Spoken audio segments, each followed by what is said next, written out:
अब ये एक मेंसुरेशन का बहुत ही इंटरेस्टिंग सम्स है और इसको करने का सल्यूशन जब देखेगा तो पता चलेगा, देखो कि किस तरह का एक अलग अप्रोच है इसमें।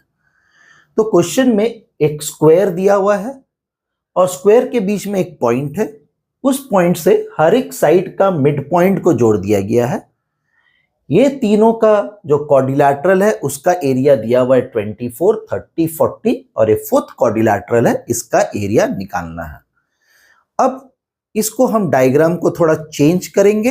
चेंज करके क्या है देखो जरा, ये डायग्राम को गौर करो। अब ये जो पॉइंट है उसको स्क्वायर का सब वर्टिसेस से जोड़ दिए हैं।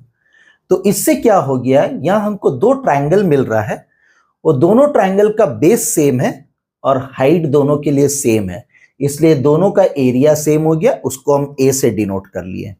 अब इस साइड को लेके देखो, इसमें भी ये दोनों साइड सेम है, हाइट सेम आएगा तो ये दोनों का एरिया इक्वल होगा, बी हो गया हो।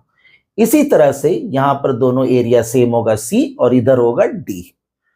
अब देखो क्या कर रहे हैं हम, ये जो है पार्ट, ठीक है, ये दोनों को ऐड करके a प्लस बी कितना है 24, यहां लिख दिए 24। अब इसके ठीक अपोजिट में जाया करो और देखो c और d है, उसका एरिया क्या है 40, तो c प्लस डी 40 लिख दो।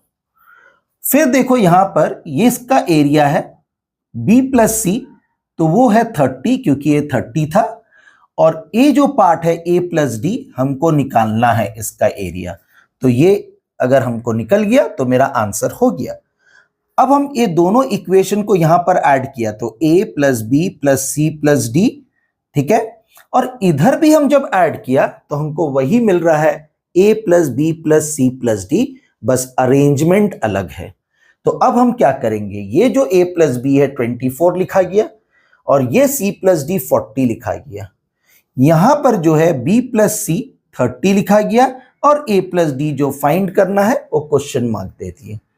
ये दोनों ऐड करके 64, 30 उधर लेके आया -30, दोनों को माइनस करके 34, क्वेश्चन मार्क वाला क्वाड्रिलैटरल का एरिया निकल गया।